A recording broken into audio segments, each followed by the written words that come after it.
Alan Bloom's The Closing of the American Mind, 1987, was really a fantastic book for myself as a young teacher, thinker, dreamer, and activist. It got many awards. It was read by many, but in general, the majority blasted it and really consigned it to the temporary junk heap of ideas.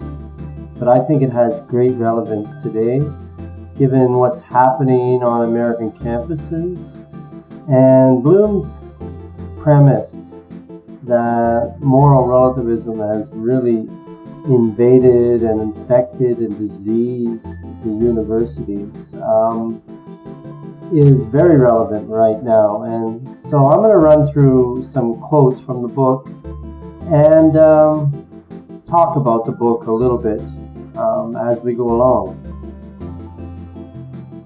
Surely everybody knows academic freedom is under attack in our universities currently. And 40 years ago, Bloom predicted that and actually noted that in the universities of the time. It's supposed to be a university, a place for diversity of opinion. But in the modern university, and modern is really key in the title and throughout his work, in the modern university, it's suppressed, and they don't want students asking questions. The book asks for a wake-up call, and that there is a crisis in higher education. I couldn't agree more. Education has become more and more about just skills and creating a paywall so students will pay. The liberal arts have been devalued in favor of specialized technical training. That's very, very evident. The rich still send their kids to private schools where liberal education is a norm and they get schooled in the classics. However, for the rest of us, it's just about pass, go, spend money.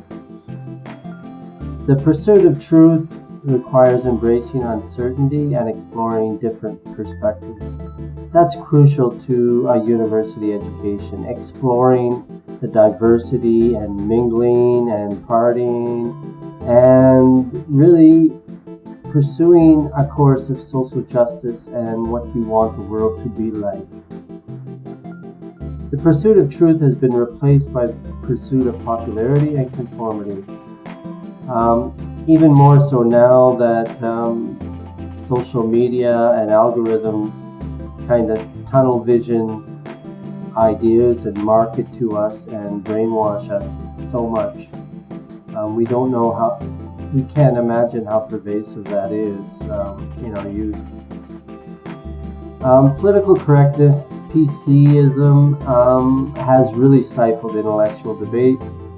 Everything should go, say what you want to say on a campus, but yet, they deny all sorts of speakers from the left or the right. That's not what a university is about. The book is not about politics, but the decline of intellectual culture. Couldn't say it better.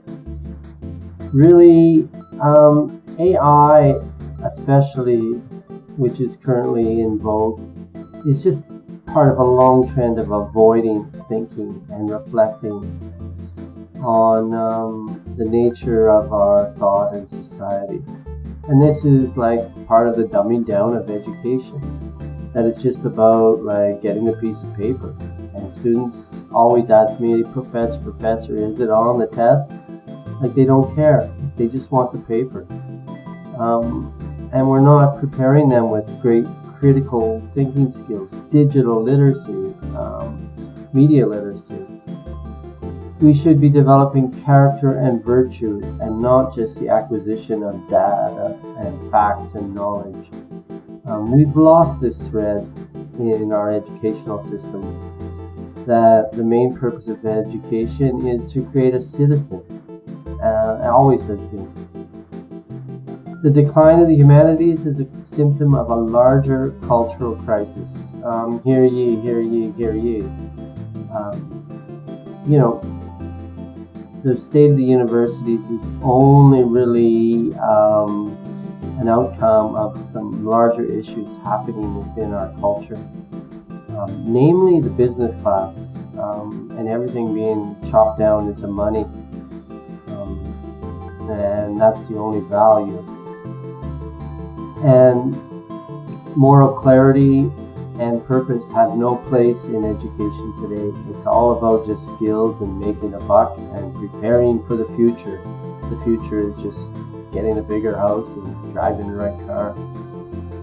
The American mind has become closed to alternative viewpoints and ideas. That's always been a linchpin of America. It's isolationism, and people don't travel, they don't have passports, but it's become even more and more intolerant. Yes, there we go. Democratic education, preparing students and our youth to be engaged, questioning citizens who are free and involved in the creation of their own society, not just passively voting once every 4 years. Technology is a big part of the book that gets overlooked, even back in 1987. And it shows and decrees how technology has really just been a drive towards superficial knowledge. And I second that with AI. It's just regurgitation and pull up the answers. Critical thinking is really, really important in education. It's actually, for me, the stamp of an education to get students thinking for themselves and questioning authority, to quote Timothy O'Leary. Intellectual diversity is vital for the pursuit of truth and the growth of knowledge. Of course, our campuses should be for a plurality of opinions and peoples and cultures and viewpoints and ideas. And it should be that cauldron for that. True education is transformative, not just a means to an end. We're really working on human souls in education, not just producing a being that will create capital for other people. And that's, the reconstructivist viewpoint of education, and that I believe in. We call, and the book calls for classical liberal arts education. I'm of two minds on that, but in general, I agree that we have to accept and honor the tradition and the ideas that have gone before, and really value them and get students thinking of how they apply to our world. So it's all about thinking and asking students to think for themselves. AI does not want the students to think. It's asking us to avoid learning. And that's just a long, end point of where educational technology is taking us. I really wish that students would travel more, that they would expand their vision of the world. But I'm happy for the students that are protesting, because they do seem to see the world in a lot wider, visionary sense.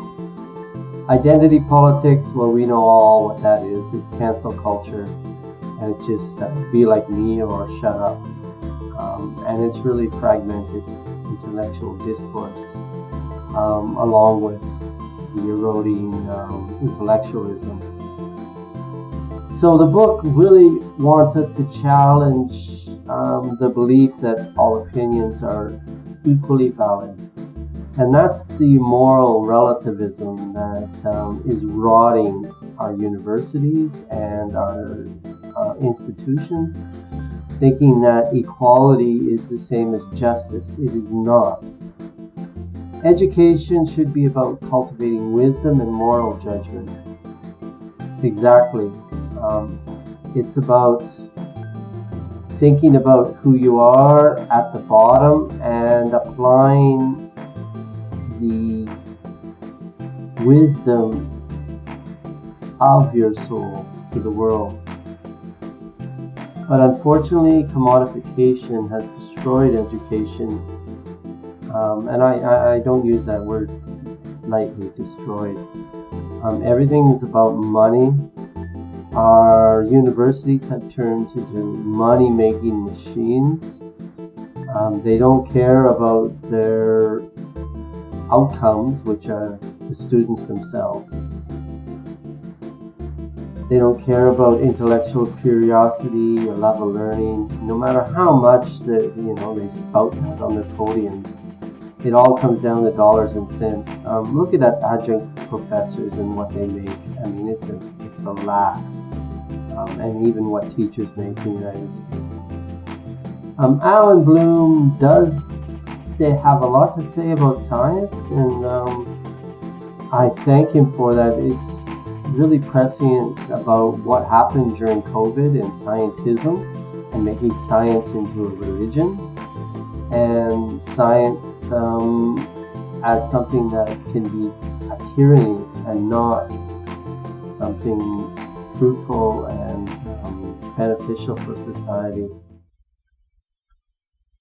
So at the end, the pursuit of truth requires us to be humble. And that's really key to science too. It's temporary, all our truth, our scientific truths. We must be willing to listen to others. And let's dive in and be true.